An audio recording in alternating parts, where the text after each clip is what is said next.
करे शुरू। So nature, objective and scope of audit क्या कहते हैं sir? Audit is an independent examination किसका? Of the financial information of an entity, किसी कंपनी का फाइनेंशियल इन्फॉर्मेशन पे अपन क्या देते हैं वहाँ पर, एक इंडिपेंडेंट एग्जामिनेशन करते हैं, वेदर भले वो प्रॉफिट ओरिएंटेड हो या ना हो, मतलब सेक्शन 8 वाली हो या ना हो, प्रॉफिट करे ना करे, irrespective of the size, legal form, with a view to express opinion दे रहा हूँ। तो ये डेफिनेशन हो गई। ऑडिट का मतलब कहते हैं it is an independent examination on the financial information of an entity whether it's profit oriented और नॉट, इररिस्पेक्टिव उसका size, legal form, with a view to express opinion दे रहा हूँ। सर ऑडिट इज मैंडेटरी, अच्छा sorry question क्या, is it mandatory और voluntary? So क्या बोलोगे आप? Audit of a company is mandatory. क्या बोलेंगे अपन? Sir audit of a company is always mandatory, audit of a company is always mandatory as per companies act. हाँ, certain non corporate entities में require audit if the turnover crosses certain threshold limit under income tax act. आपने मेरे नाम पे एक section सीखा होगा 44AB, तो वहाँ पर क्या बोला जाता है कि अगर आप 44AB में अगर अपना टर्नओवर होता है वो 1 करोड़ रुपए के ऊपर, 95% हुआ तो 10 करोड़ के टर्नओवर है, 95% अगर बैंकिंग चैनल से आता है तो 10 करोड़, प्रोफेशनल के लिए 50 लाख का होता है, तो अपने को टैक्स ऑडिट करवानी पड़ेगी अंडर इनकम टैक्स एक्ट। पर इंडिया में कंपनीज एक्ट के हिसाब से कंपनी के लिए audit mandatory. Now certain other individuals may also get their accounts audited voluntarily because of various advantages flowing from the audit. अब जैसे लोन लेना है तो भैया आपके अकाउंट्स ऑडिटेड होने चाहिए आपको, ठीक है, आपको सब्सिडी चाहिए तो आपके अकाउंट्स ऑडिटेड होने चाहिए, आपको फंडिंग चाहिए तो अकाउंट्स ऑडिटेड होने चाहिए, तो इससे फायदे हैं, इसलिए भी आप ऑडिट करवाओगे। सो इवेंचुअली कंपनीज एक्ट क्या बोलता है कि अपने को ऑडिट मैंडेटरी कंपनी के लिए। ना फिर आता है who appoints auditor and to whom the report is submitted. Sir company में कौन अपॉइंट करता है? सर मेंबर अपॉइंट करेगा। गवर्नमेंट कंपनी में कौन करता है? सर सीएजी करता है।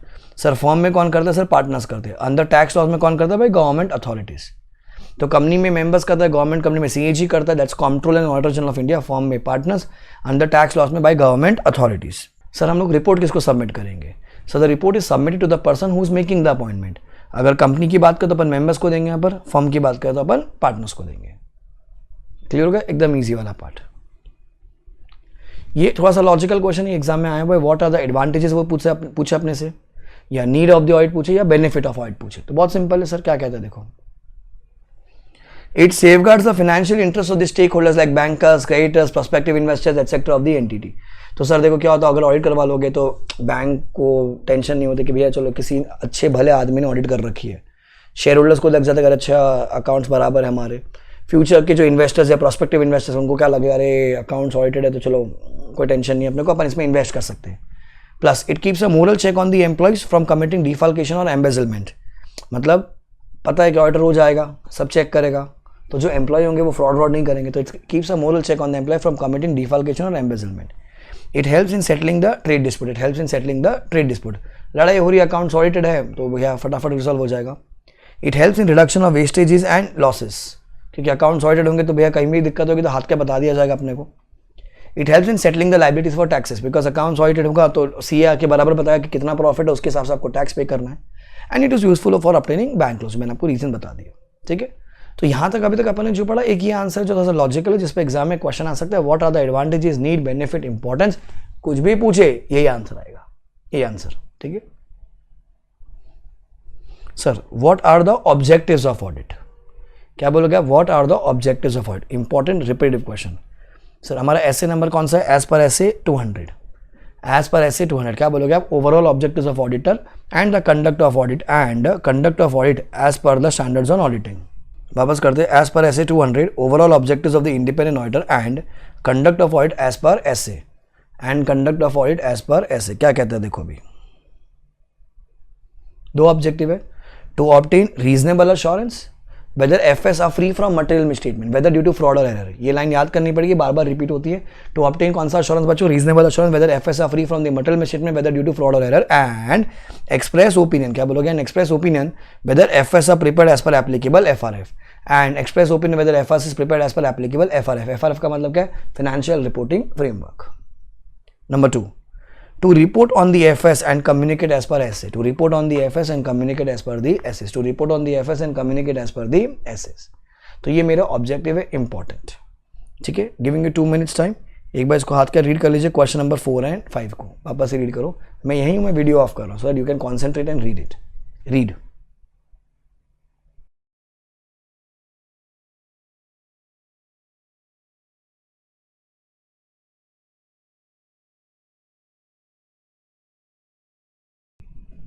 Done? Now, अब आता है sir audit has relationship with which discipline. So audit का किसके साथ रिश्ता है? सबके साथ रिश्ता है।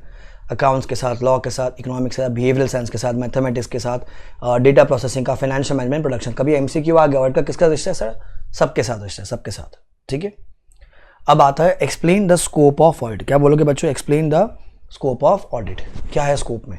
Sir it will cover all the aspects of the entity. Sir audit of the FS should include all the aspects of the entity which is relevant to the FS being audited. Number 2, reliability and the sufficiency of the financial information. The auditor should be satisfied that the information contained in the accounting records are sufficient and reliable to assist him in expressing the opinion. ठीक है कि भैया जब आप opinion दे रहे हो वहाँ पर कि हमारे पास ओपिनियन जो आप दे रहे हो किस दम पर दे रहे हो, आपका इतना डेटा तो होना चाहिए जिसके बेसिस आप क्या दे पाओगे? ओपिनियन दे पाओगे। Then proper disclosure of the financial information. The auditor should decide whether relevant information is properly disclosed in the FS, keeping in mind the start requirements.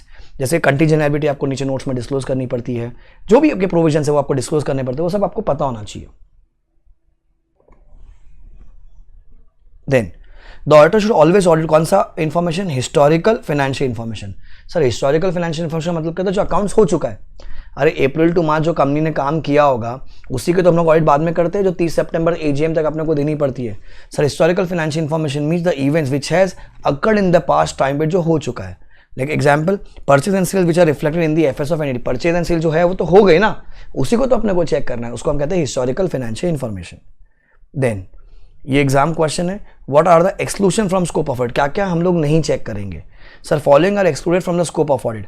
Responsibility of preparation presentation of FS. एक second, FS बनाने का duty management का, वो मेरे scope में नहीं है। नहीं भैया मेरा काम नहीं है वो। Sir duties outside the scope of competence of the auditor. अभी मेरे को बोलता है कि सर एक काम करो ना, आप बताओ ना मेरे को कि ये अमाउंट की वैल्यूएशन कैसी है। मेरा काम नहीं वैल्यूएशन बताना, वो तो वैल्यूअर का काम है, मैं कैसे बता दूं आपको? So details outside the scope and competence of the auditor. Third, expertise in authentication of the document. Sir ये कागज देखो नहीं बराबर है क्या? मैं थोड़ी चेक करते बैठेगा, मेरा स्कोप नहीं है। Investigation is not an audit. Audit अलग होती है, इन्वेस्टिगेशन अलग होती है यहाँ पर। सो ये चार चीज आपके स्कोप में से एक्सक्लूड हो जाएगी। अलग से क्वेश्चन आ सकता है। Responsibility for the preparation presentation of the FS, duties outside the scope of competence of the auditor. Third, expertise in the authentication of the documents and fourth is your investigation. ठीक है,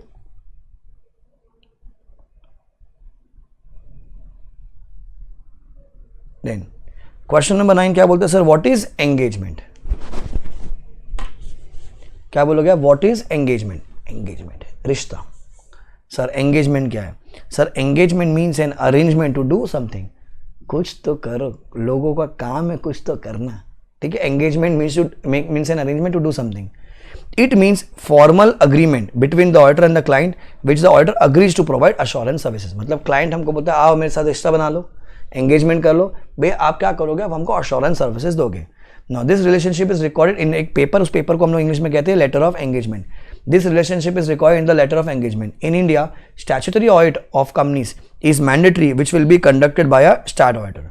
इन India the stat audit of a company is mandatory which will be conducted by a statutory auditor. तो ये क्या हो गया? What is engagement का definition.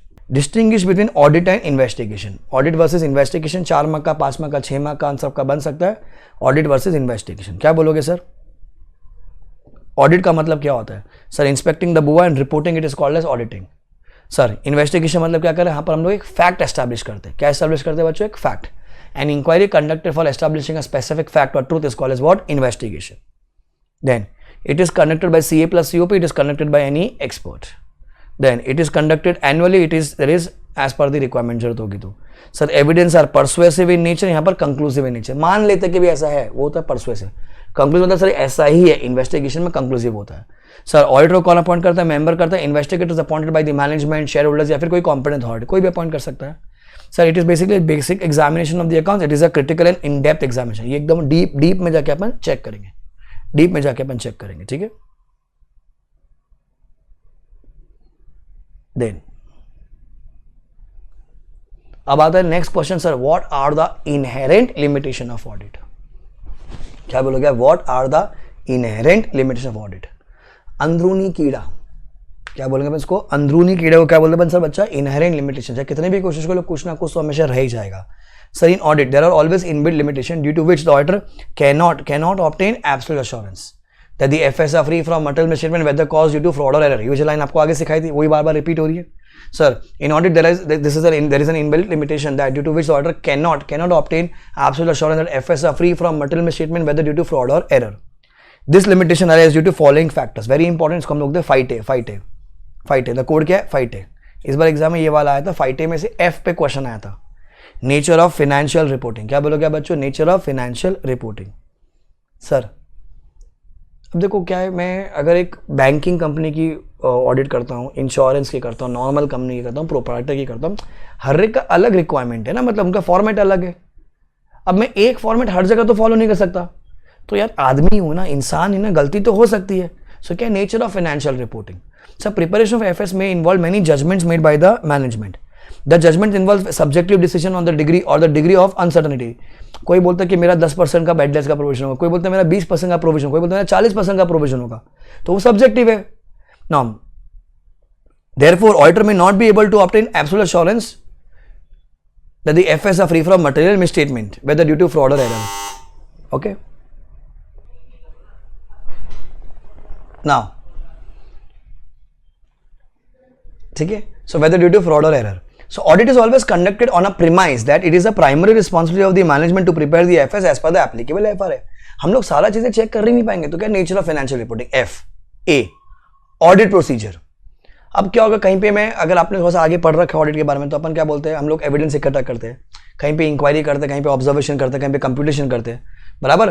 कभी हम लोग फैक्टर विजिट नहीं कर पाएंगे, कभी वहां पर बाढ़ आ गई तो अपन देख नहीं पाएंगे, तो अपने को ऐसे मानना पड़ता है कि ऐसा ऐसा बराबर होगा. कहीं पे दंगे हो गए तो अपन जा नहीं पाएंगे, तो प्रैक्टिकली पॉसिबल है. कहीं पे सॉफ्टवेयर का कुछ इशू है तो अपन चेक नहीं कर पाएंगे. So the auditor carries out is work by obtaining evidence through performance of audit procedures. However, there are limitations on the ability of the auditor to obtain audit evidence. Example, he may check only on sample basis. कहीं पे क्या होगा, management में not provide complete information as requested by the auditor, but in no way he can force the management to give complete information. आप जबरन नहीं कर सकते, आप उनको रिक्वेस्ट करो, दिया तो अच्छी बात है, नहीं तो क्या अपन मान के चलते हमेशा. तो audit procedures.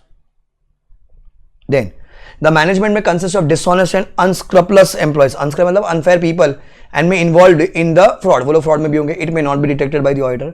However, management may also enter into some transaction which may be only on the paper. अपन वो डिटेक्ट नहीं कर पाएंगे. लाइक बुक ट्रांजेक्शन है, पेमेंट बिल आया, पेमेंट कर दी, और कंपनी ने क्या किया, पार्टी से कैश ले लिया. तो बुक में तो क्या दिख रहा है कि एक्चुअल ट्रांजेक्शन हुआ है, क्योंकि पेपर अपन चेक करेंगे, बैंक स्टेटमेंट चेक करेंगे, टीडीएस जमा कर दिया है, पर कंपनी को कैश वापस आ गया. तो गड़बड़ हो गया ना ये चीज. तो ये आप डिटेक्ट नहीं कर पाओगे. तो ऑडिट प्रोसीजर हमारे आई investigation. It is not in the nature of investigation. Audit is not an official investigation. Therefore, auditor cannot obtain absolute assurance. Audit is not in official investigation. Therefore, the auditor cannot obtain absolute assurance that the FS are free from material misstatement whether due to fraud or error. ये line वापस से repeat हो रही है. That the FS are free from material misstatement whether due to fraud or error. ये लिखना पड़ेगा आपको. I T timeliness of financial reporting. अब यार देखो 25,000 मिलते ऑडिट करने के, क्या ही चेक कर लोगे. कोई आपको 25 लाख दे रहा है तो वहां ज्यादा टाइम देंगे, बराबर. हर चीज का, हर जगह का एविडेंस अपन ला तो सकते नहीं, प्रैक्टिकली वो तो पॉसिबल ही नहीं ना अपने के लिए. So obtaining evidence becomes expensive in terms of time and money. It is practically not possible for an auditor to obtain evidence for each and every transaction. Possible ही नहीं है. E future events. So future events or condition may affect an entity adversely. Now adverse events may seriously affect an entity to continue its business. Going concern हो गया, Covid आ गया sir, दंगे हो गए, import export बंद कर दिया सरकार ने. Therefore as per SA 200, फिर वो नाम लिख दोगे आप उसका. The auditor cannot reduce audit risk to zero because there are always inherent limitations, but he can reduce to an acceptable low level. कभी भी आपका audit risk zero नहीं हो सकता. However, you can reduce it to an acceptable low level. ठीक है. Now you will read this answer. Important है, पूरा आ सकता है, ये अकेला भी कोई भी एफ या ए या आई या टी ई आ सकता है. ओके, स्टार्ट रीडिंग में धीरे धीरे स्क्रॉल करता हूं.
Done. Now explain assurance engagement. ठीक है, तो ये सब डेफिनेशन से काम की आ सकती है एग्जाम में. It means an engagement where the practitioner expresses a conclusion to enhance the degree of the confidence of the intended users other than responsible party about the outcome of the evaluation of subject matter against a criteria. About the outcome of the evaluation of the subject matter against the criteria. मतलब एक practitioner होता है, एक बहुत ही अच्छा आदमी होता है, वो क्या देता है, कंक्लूजन देता है, जिससे क्या होता है, लोगों का कॉन्फिडेंस रेज होए. अच्छा, अदर देन रिस्पॉन्सिबल पार्टी मतलब management directors, other than those people, about the outcome of the evaluation of subject matter against the criteria. जैसे अकाउंट्स बनाए हैं तो अकाउंट्स लॉ के तहत बनाए कि नहीं बनाए, तो अकाउंट्स बनाए सब्जेक्ट मैटर, क्राइटेरिया मतलब AS इंड AS लॉ हो गया. ये डेफिनेशन है किसकी, अश्योरेंस एंगेजमेंट की. इंपॉर्टेंट सर एलिमेंट्स क्या है सर, 3 पार्टी होनी चाहिए, practitioner, responsible party, users. Practitioner, responsible party, intended users. ठीक है, प्रैक्टिशनर कौन होता है, he is a person who provides the assurance, basically CA+COP वाला लड़का. The term practitioner is broader then auditor. ठीक है, audit is related to historical information, where as a practitioner provide assurance not necessarily related to historical. वो prospective में भी दे सकता है, आगे पढ़ेंगे अपनी सारी चीजें. तो खाली हिस्टोरिकल पे नहीं देता, क्योंकि हिस्टोरिकल पे खाली ऑडिटर देता है. सो प्रैक्टिशनर बड़ा टर्म, उसमें ऑडिटर. सो ऑडिटर खाली किस पे देता है, ऑडिट पे देता है. प्रैक्टिशनर सब पे दे सकता है. रिस्पॉन्सिबल पार्टी कौन होती है, it is a party responsible for the preparation of subject matter, basically management, जो अपने FS बना देती है. सर इंटेंडेड यूजर्स कौन होते हैं, this are the person for whom the assurance report is prepared. Stakeholders हो गया. Subject matter, it refers to the information to be examined by the practitioner. ठीक है, example financial information contain in the FS, उसको क्या बोलते हैं अपन, subject matter. It refers to the information to be examined by the practitioner, check करना उसको. Criteria किसके सामने, this are the benchmarks used to evaluate the subject matter, that is law, standards, rules, regulation. ठीक है, फिर एक और definition आती है आपकी, सफिशिएंट अप्रोप्रिएट एविडेंस.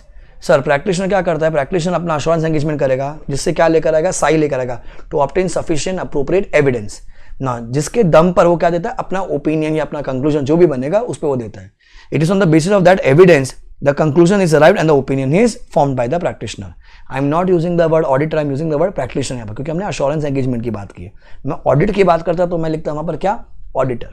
सर 2 चीज होती है, sufficiency and appropriateness. Sufficiency किसके बारे में बात करेंगे हमेशा, quantity. किसकी बात करेगा बच्चों, quantity.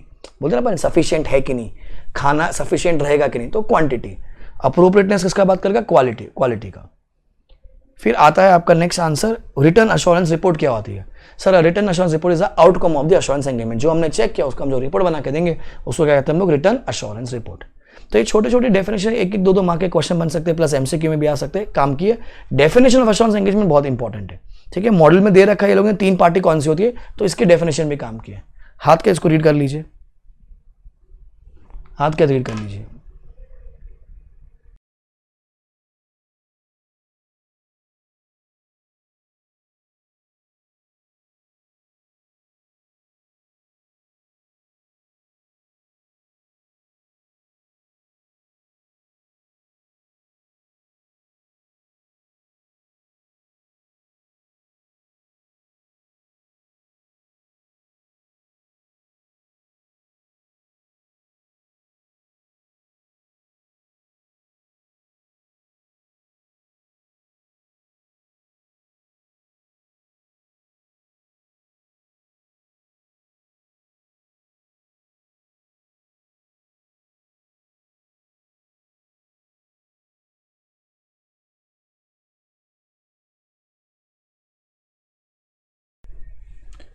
Done? Now, distinguish between reasonable assurance and limited assurance engagement, और distinguish between audit versus review. तो या तो reasonable assurance versus limited पूछ सकता है आपको, या तो फिर पूछेगा audit versus review. दोनों का मतलब सेम होता है. सर हमने क्या बोला पहले, reasonable assurance क्या होता है. Sir reasonable assurance is an engagement which provides high level of assurance.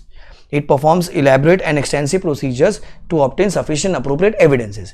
It draws reasonable conclusion on the basis of sufficient appropriate evidence. अपन क्या करते हैं, हमारे कंक्लूजन देते हैं, ओपिनियन नहीं कंक्लूजन देते हैं.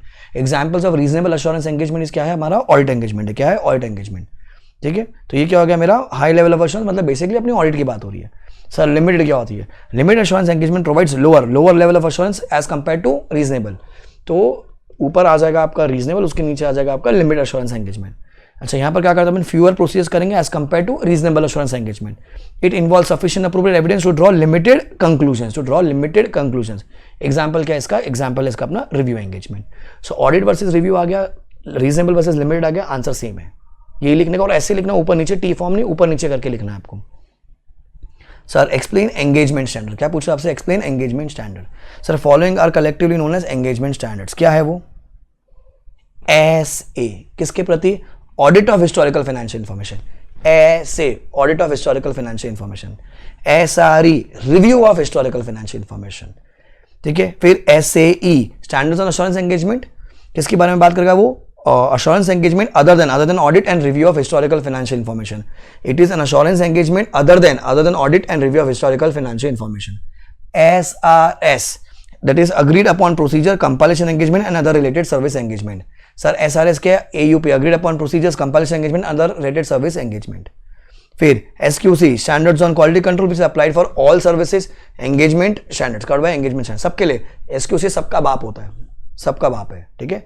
SA, SRE, SAE, SRS, ठीक है। अब भी क्या, भी इसको याद करो, audit of historical, review of historical, other than audit and review of historical and related service engagement, AUP compilation engagement. अब भी क्या, भी इसको याद करो, ठीक है। Now sir why are standards needed, it helps in carrying out the audit which is established against the established benchmark at par with the global practices. तो विदेश में जो चल रहा होता है उसके हिसाब से हम लोग ऑडिट बराबर कर पाएंगे। It improves, it ensures the audit quality. It improves the quality of financial reporting. It promotes uniformity as audit of FS is carried out following this standard. अगर ढंग से हो रही तो सब लोग यही करें ना, कोई रिलायंस का ऑडिटर है, कोई टाटा का ऑडिटर, कोई बिरला का ऑडिटर, सब लोग ये लोग एक स्टैंडर्ड को फॉलो करके ऑडिट कर रहे हैं। It promotes the uniformity as audit of FS is carried out by following these standards. Standards equip the professional accountant with the professional knowledge and skills, उनको knowledge मिल जाती है। It is mandatory duty of the professional accountant to follow the standards in the engagement undertaken by them. If the specific procedure in the standard is ineffective for a particular engagement, तो क्या करना पड़ेगा, then he is required to document how alternative procedure performed achieve the purpose of the required procedure. अगर कोई standard है, वो कुछ चीज़ बोल रहा है पर आप वो फॉलो नहीं कर पा रहे हो, तो आपको डॉक्यूमेंट करना पड़ेगा कि आप उसके अलावा कुछ और फॉलो कर रहे हो, उससे आपको सेटिस्फैक्शन कैसे मिल रहा है। If a specific procedure in the standard is ineffective for a particular engagement, नहीं जम रहा मेरे को, then he is required to document how alternate procedure performed achieve the purpose of the required procedure. तो कैसे वो अचीव हो रहा है कुछ दूसरा फॉलो करके, वो आपको डॉक्यूमेंट करना पड़ेगा। He is also required to document the reason for the departure from the standards. Such disclosure shall not absolve, मतलब उसको मुक्ति नहीं मिलेगी, exemption नहीं मिलेगी as a professional accountant to comply with the applicable standards. अगर मैंने डिस्क्लोज कर, इसका मतलब मेरा ड्यूटी खत्म हो गया, नहीं सर, आपको फिर भी कंप्लाई तो करवाना ही पड़ेगा। फिर जो अपन ने भी SA, SRE, SAE, SRS पढ़ा, अब उनका answer. Sir explain standards on auditing, क्या बोलोगे आप, क्वेश्चन नंबर 14A का जो डेफिनेशन है अपना, ये वाला, ये रहा क्वेश्चन 14, उसका A क्या है। सर स्टैंडर्ड्स ऑन ऑडिटिंग कहाँ अप्लाई होता है, audit of historical financial information पे, तो पहले वो लिख लिया अपन ने। It cover all aspects of the audit of the FS, it is used by an independent auditor and कोई भी 2-3 नाम दे दो, इतने स्टैंडर्ड्स अपन ने पढ़ रखे, आप कोई भी 2-3 एग्जांपल दीजिए, 3 मार्क का, 2 मार्क का छोटा आंसर। एक्सप्लेन SRE, क्या बोलोगे आप, एक्सप्लेन SRE, वही same way it is applied at review of historical financial information, it provides lower assurance than that provide by the audit, it इंसॉल्व obtaining sufficient appropriate evidences. Example दे दिया 2400, 2410, engagement to review historical financial information and review of interim financial information performed by the independent auditor। नाम याद करना पड़ेगा, नाम और number दोनों लिखना पड़ेगा। ऐसे हो गया बच्चा, SRE हो गया। Then SAE, so it is applied other than audit and review of historical financial information, so it is not of historical financial information, it is related to future events that contain prospective financial information। किसके बारे में होता है बच्चों, future के बारे में होता है। It provides कौन सा assurance, moderate level of assurance। In this the practitioner obtains sufficient evidence that management assumption on which, जिसके बेसिस हमने prospective financial information बनाई है, वो are not unreasonable and properly presented and adequately disclosed, ठीक है, are not unreasonable and properly presented based on the and all material assumptions are adequately disclosed, सब चीजें disclose कर रखी है। तो ये किसका आंसर हो गया, SAE का आंसर हो गया। देन एग्जाम्पल हो गए SAE के 3400 and 3420, engagement on prospective financial information. फिर दूसरा है assurance engagement to report on the compilation of pro forma financial information including prospectus. ये नाम ऐसे याद करने पड़ेंगे, CA फाइनल में मिलेंगे आपको सारे स्टैंडर्ड्स डीप में। Then engagement on SRS, standards on related services, ठीक है, agreed upon procedure, compilation, engagement. दो एग्जाम्पल इसके SRS 4404410, engagement to perform AUP regarding financial information, and last वाला क्या है, कंपाइलेशन एंगेजमेंट। तो चारों में से कोई भी एक अपने को आ सकता है 2 मार्क का, 3 मार्क का आंसर बन के। लास्ट क्वेश्चन क्या बोलता है, refer question 1 to page 1.39 ICAI का मॉडल, ये क्वेश्चन आपको देखने पड़ेंगे। सो बहुत छोटा सा चैप्टर है अपना नेचर ऑफ एंगेजमेंट, 4 से लेके 8 मार्क की वेटेज कैरी करता है। ठीक है, आई होप आपका रिकॉल हो गया होगा पूरा। ठीक है, तो ऐसे आप पढ़ते रहिए, एकदम रिवीजन अपने नोट्स से। जिसके पास ये नोट्स नहीं है तो आपके टीचर ने जो नोट्स बनाएंगे उससे, या फिर आप कोई भी बुक खोल के बैठ जाइए, मॉडल खोल के बैठ जाइए, इनसे आप रिवाइज कीजिए बैठ के। Bye guys, take care, enjoy, aim for a rank और 70+ which is earlier. Bye guys, take care.